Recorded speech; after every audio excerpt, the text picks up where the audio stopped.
I'm at the University of Bath in the RepRap lab with Adrian Bowyer, who's the inventor of the RepRap machine.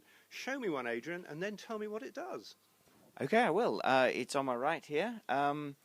This is the machine. This is an experimental one, which is why it perhaps looks a little bit scruffy. What it does is it takes a plastic filament, which we can see up on our left there. Here it is, and here it is in fact on a reel. It passes it through here, along this tube, and then down to this device here, where it's heated and melted, and it's then pushed out through a very fine nozzle onto this flat bed, and it's then put down in a layer. This extrude head then moves up a little bit, and the next layer is put down, and because the plastic is molten, it welds to the first layer, and it keeps doing that until it's built up a complete object. This, as I say, is an experimental machine, and it's also, in addition to working with plastic, working with metals as well. And so we can print both plastic and metal at the same time in this particular one. Most RepRap machines just work with plastic. Turning to the 3D4D challenge, can you tell me how much a machine costs and what benefits it could bring? Yes, indeed. The machine is not very expensive.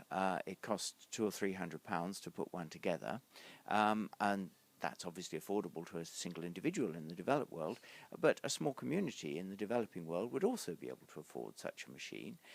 If they've got, for example, a donated computer that they can plug it into, or indeed just plug it into a phone, they can download designs and start printing them. But of course they can also print the machine itself so that they can have more than one should they wish, and they can then start distributing them locally. And they can use them for printing both useful and frivolous objects. People print Christmas decorations on them, and of course just because someone is living in the developing world doesn't mean that one doesn't need some frivolity. But going to the serious side, you can use them, for example, for printing water filter elements, printing mosquito net clips, printing containers for vaccines, all sorts of useful things like that. I understand the RepRap can produce about 50 or 60% of itself. Where do people get the other parts? The other parts of the machine is deliberately designed so the other parts of the machine are as widely available as possible. So, for example, the vast majority of the parts you can buy in an ordinary hardware shop. They're completely standard components. If we can look at the machine behind me, for example, we can see that these threaded rods that form the structure, those are used by the building trade to hold bits of building together, and they're available all over the world. There are one or two specialist components, for example the electronics, but again that's available on the internet, which anyone can order from wherever they are, and the advantage of the project being open source is that that electronics is available in open source form, so it's comparatively cheap, and also there are multiple sources of it, so one can get them from all over the world from lots of different people.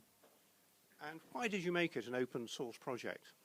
Well, if you've got a machine that copies itself and you try to protect the design or copyright it or prevent people from making copies of it, what you're really saying to the world is that you want to spend the rest of your life in court trying to stop people doing with the machine the one thing it was designed to do.